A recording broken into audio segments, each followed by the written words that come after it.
on today. I got my Octopad out, as you can see, so I've been jamming with that a little bit. And I wanted to talk today about hi-hat controllers for the Octopad. So there's, a few options that are out there. The ones that have been around for a long time are things like that are older, like the Roland FD7, which is a very, very old hi-hat controller going back many years, but I think people still use it, and they still like what they like. After that came the Roland FD8, which I actually own. I own a used FD8 that I used for up until recently. Then after that came the evolution of the FD9, which is a state-of-the-art, you could say, a hi-hat controller that Roland came out with that's excellent for sensitivity.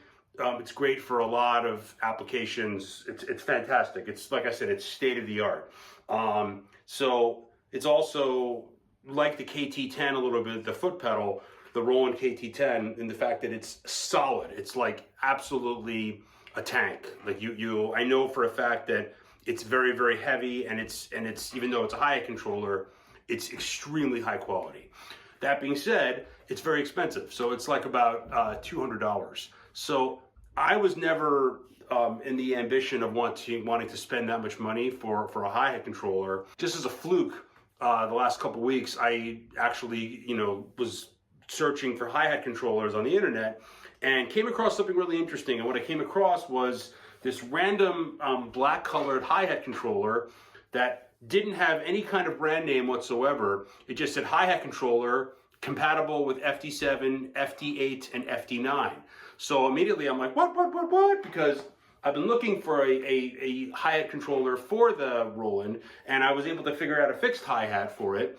But legitimately having a hi-hat controller would save me one pad. So that being said, I don't have to bring a snare now. If I have a hi-hat controller, I can use the snare just on the Octopad, and that'll be it for my portable setup.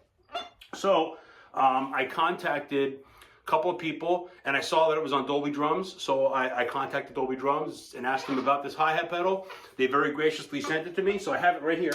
I'm going to do a demonstration today and talk about it. So this is a little bit different than a Roland FD9 in the sense that it's a little bit less, build quality. It's not bad. There's a very thin piece of metal on the bottom. That's what this is.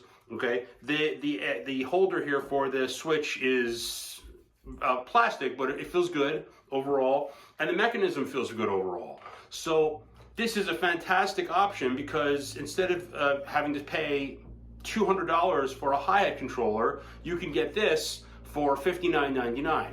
Now, there's going to be some things that it's not going to be able to do as well. I've not, even with using my FD8, and granted, it's a used FD8, there's probably something wrong with it. I tried to do the fix with, using the plastic mechanism in hot water and boiling water, and that worked for a little while. But even with that, it was very, very hard for me to get splash sounds with it. This is the same way, where it's really, really difficult to get splash sounds. I've not used the FD9. I imagine it's probably much easier to do that, even with the sensitivity of the hi-hat pedal turned all the way up. It's still difficult to get it. Not to say I didn't get it a few times, but I did. But if you just need it for a general purpose, for me, I am not going to need to play hi-hat splash sounds on a gig.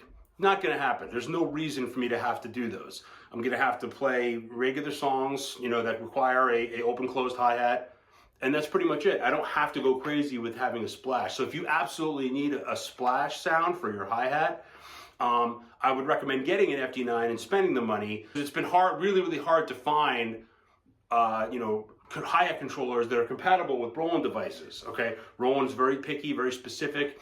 There's a lot of devices you can't use. You can't use anything Yamaha with the Roland. Just about anything else that's not Roland you can't use. So this is the first one I found. It's likely from a Chinese company. It literally on the package it said electronic drum pedal. That was it. It came in plastic, nothing else. There was no other documentation whatsoever, no manual, no nothing. Okay, so maybe not the best of circumstances to not know exactly where it's from, but it works. Okay, so hope you guys enjoyed the video. Obviously I have playing examples coming up. This is a great little device. Like I said, $59.99.